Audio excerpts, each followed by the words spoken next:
Hello' বন্ধু বান্ধৱীসকল, আশা আৰু আপোনালোক সকলে ভালে আছে। আপোনালোকলৈ আনিব বিচাৰিছোঁ এটা নতুন চাকৰি খবৰ। অসম চৰকাৰৰ আণ্ডাৰত directorate of geology and mining অৰ্থাৎ ভূতত্ত্ব আৰু খনিজ সঞ্চালকালয়, ইয়াতে ওলাইছে কেইটামান নতুন চাকৰিৰ পোষ্ট। ইয়াতে এপ্লাই কৰা লাষ্ট ডেট হৈছে আপোনাৰ 15 জুলাই 2026।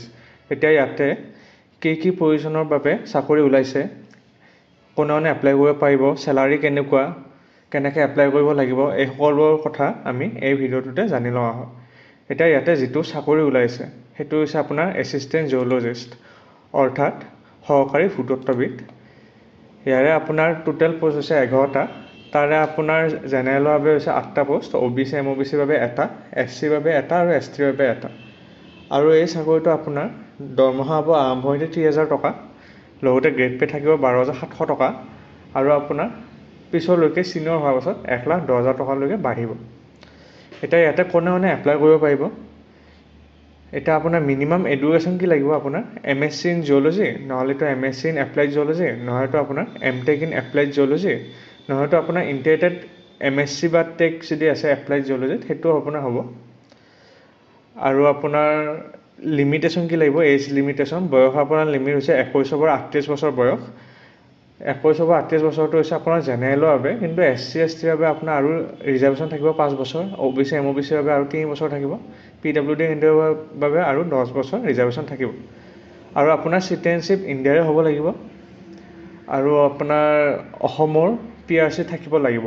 অসমৰ PRC নাথাকিলে ইয়াতে এপ্লাই কৰিব নোৱাৰে। আৰু আপোনাৰ এমপ্লয়মেণ্ট এক্সচেঞ্জ থাকিব লাগিব। এইটো যিকোনো ডিষ্ট্ৰিক্টতে আপোনাৰ এমপ্লয়মেণ্ট এক্সচেঞ্জো ৰাখিব পাৰে। ইয়াতে এটা ইম্পৰ্টেণ্ট কথা আছে, APSCয়ে যিবোৰ এক্সাম কণ্ডাক্ট কৰে তাতে এটা স্মল ফেমিলি নৰ্ম বুলি এখন ফৰ্ম ফিল আপ কৰিব লাগে। সেই ফৰ্মখন আপুনি বেলেগক বিচাৰিব নালাগে, আপোনালোকে এই পৰ্টেলটোতে তলৰ পিনে আহিব, তাৰপিছত যিটো স্মল ফেমিলি নৰ্ম আছে এইটো ইয়াতে ক্লিক কৰি দিব। ক্লিক কৰি দিলে এনেকৈ খোলা হ'ব, আৰু এই ফৰ্মখন ডাউনলোড কৰি প্ৰিণ্ট আউট ওলাই ল'ব। প্ৰিণ্ট আউট ওলাই লৈ আপোনালোকে এখন ফিল আপ কৰিব। এতিয়া ইয়াতে এপ্লাই কৰিব লাগিলে আপোনাৰ এপ্লিকেশ্যন ফিজ কিমান, জেনেৰেল আৰু EWS কেটেগৰীৰ বাবে 297 টকা, OBC MOBCৰ বাবে 197, SC STৰ বাবে 47 আৰু PWD কেটেগৰীৰ বাবে 47 টকা। এতিয়া ইয়াতে কেনেকৈ এপ্লাই কৰিব লাগিব। এতিয়া ইয়াতে এপ্লাই কৰিব লাগিলে আপোনালোকে ষ্টাডি মেণ্ট এফেয়াৰ্ছৰ এই প্লেটফৰ্মটো আহি কেনে তলৰ পিনে আহি যাব, যিটো ইম্পৰ্টেণ্ট ৱেব লিংক যিটো ছেকশ্যন আছে তাতে আপুনি অনলাইন এপ্লিকেশ্যন ফৰ্মত ক্লিক কৰি দিব। ক্লিক কৰি দিলে আপোনাৰ যিটো APSCৰ ৱেবছাইট আছে এইটো খোলা হ'ব আপোনাৰ। এতিয়া আপুনি যদি APSCৰ আণ্ডাৰত যিকোনো এক্সাম যে আগতে এপ্লাই কৰি পাইছে, তেতিয়াহ'লে আপোনাৰ অলৰেডি APSCত একাউণ্ট ৰেজিষ্টাৰ হৈ আছে। সেইসকলে আৰু ৰেজিষ্টাৰ কৰিব নালাগে, ডাইৰেক্ট সেই এপ্লিকেশ্যন নাম্বাৰটো দি আপুনি লগ ইন কৰি ল'ব। লগ ইন কৰি কিনে ফিল আপ কৰি দিব পাৰিব। আৰু যোনে ফাৰ্ষ্ট টাইম APSCৰ আণ্ডাৰত কিবা এক্সাম দিবলৈ ওলাইছে সিহঁতে প্ৰথমে ইয়াতে ক্লিক কৰি ৰেজিষ্টাৰ কৰি ল'ব। এই ৰেজিষ্টাৰটোতে কিন্তু আপোনাৰ সকলো ডিটেইলছ দিব লাগিব, এডুকেশ্যনেল ডিটেইলছ, আপোনাৰ এক্সপেৰিয়েঞ্চ যদি কিবা আছে, এমপ্লয়মেণ্ট এক্সপেৰিয়েঞ্চ ডিটেইল বা যি সোধে আৰু যি আপলোড কৰিব দিয়ে, চ' আপলোড আপুনি ৰেজিষ্টাৰতে কৰি ল'ব লাগিব। তাৰপিছত আকৌ লগ ইন কৰি কিনে আপুনি জাষ্ট কি এক্সামৰ কাৰণে এপ্লাই কৰিব খুজিছে সেই এক্সামটোত এপ্লাই কৰি দিলে আপোনাৰ ফৰ্ম ফিল আপটো হৈ যাব। তাৰপিছত আপুনি এপ্লিকেশ্যন ফিজটো দিব লাগিব। এপ্লিকেশ্যন ফিজটো দিয়াৰ পিছত আপোনাৰ ফৰ্ম ফিল আপ কমপ্লিশ্যন হৈ যাব।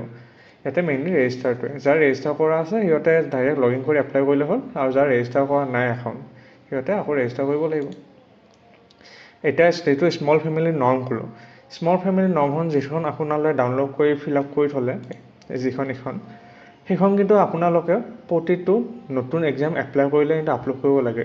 অৰ্থাৎ মই যে ক'লোঁ, আপোনালোকে কোনোবাই যদি APSCৰ আণ্ডাৰত কিবা এক্সাম আগতে এপ্লাই কৰিব পাৰিছে, তেতিয়াহ'লে আপোনালোকেতো জাষ্ট ইয়াতে এপ্লিকেশ্যন নাম্বাৰে লগ ইন কৰি ল'লে হ'ব। এতিয়া লগ ইন কৰিলে আপোনালোকে যি এক্সাম দিব ওলাব নতুনকৈ এক্সাম, সেই এক্সামটো জাষ্ট ক্লিক কৰিলে হৈ গ'ল। ক্লিক কৰি কিনে আপোনাৰ এটাই কাম থাকে, ইয়াতে স্মল ফেমিলি নৰ্মখন আকৌ আপলোড কৰিব লাগে, মানে লেটেষ্ট স্মল ফেমিলি নৰ্ম হ'ব লাগে। এখন লেটেষ্ট ডেটেৰে লেটেষ্ট ছিগনেচাৰেৰে ইয়াতে আপলোড কৰিব লাগে। তাৰপিছত আপোনাৰ যিটো এপ্লিকেশ্যন ফি আছে সেইটো জমা দি কিনে ইয়াতে ফৰ্ম ফিল আপটো হৈ যায়। এতিয়া এইখিনিয়ে হৈছিলে আপোনাৰ পূৰা প্ৰচিডিউৰ ইয়াতে এপ্লাই কৰা। তাৰপিছত আপোনাৰ যেনেকৈ যি এক্সাম পাতে, ফেজ 1 ফেজ 2 মানে প্ৰিলিমছ মেইনছ ইণ্টাৰভিউ যি পাতে, সিহঁতে আপোনালোকক ন'টিচ দি থাকিব। ন'টিচ মানে সিহঁতৰ ৱেবছাইটত ন'টিচবোৰ আহি থাকিব, ইমেইলত নাহে, কিন্তু আপোনালোকে ৰেগুলাৰলি ৱেবছাইট চেক কৰি থাকিব। কিন্তু এতিয়া এনেকৈ যদি আপোনালোকে নতুন চাকৰি এডভাৰ্টাইজ পাই থাকিব বিচাৰে, তেতিয়াহ'লে ষ্টাডি মেৰৰ এইটো ইউটিউব চেনেল লাইক কৰি দিব, ছাবস্ক্ৰাইব কৰি দিব। নহয়তো আপোনালোকে ইয়াৰে হোৱাটছএপ চেনেল বা টেলিগ্ৰাম চেনেল জইন কৰি ল'ব পাৰে, নহয়তো আপোনালোকৰ ইমেইলটো ইয়াতে দি দিব পাৰে। আপোনালোকে ৰেগুলাৰলি নতুন চাকৰি এডভাৰটাইজ ইমেইলতো পাই থাকিব। ধন্যবাদ।